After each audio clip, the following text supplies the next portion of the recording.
Voting twice. Elections officials in Travis County are looking into more than a dozen cases where it appears voters last November cast two ballots. There are a few ballot irregularities in almost every county in every election, but Texas has 254 counties.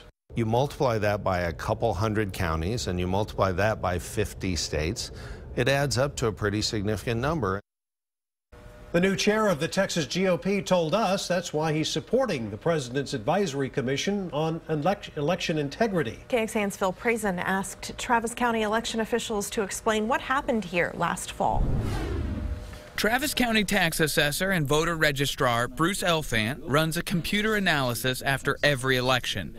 And this last November, they found 17 cases of people casting a ballot in person during early voting, then returning to a poll to cast another ballot on Election Day. Any intentional voter fraud is too much, and if we see questionable ballots, we're going to forward them and make sure they're investigated. He referred those cases to the county attorney, who believed they could reach felony status, so he passed the case to the district attorney. 4 of the double voters were found here at Beatty Elementary, out of 17 total across the county in 12 different locations.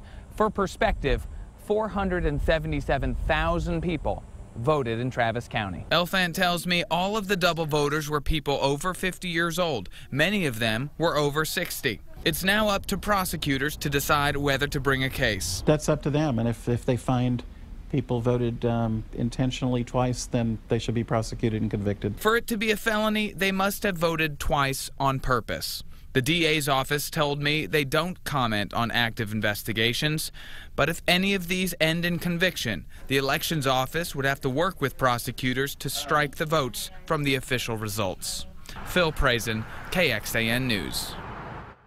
And illegal voting is a second-degree state jail felony. Knowingly voting or attempting to vote more than once in an election is just one of several ways to vote illegally.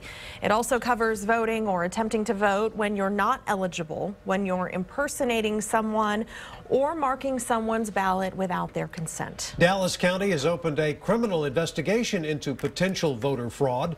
It sequestered about 700 mail-in ballots suspected of being fraudulent. Investigators believe someone may have been tipped off about when absentee ballots were mailed so they could be stolen.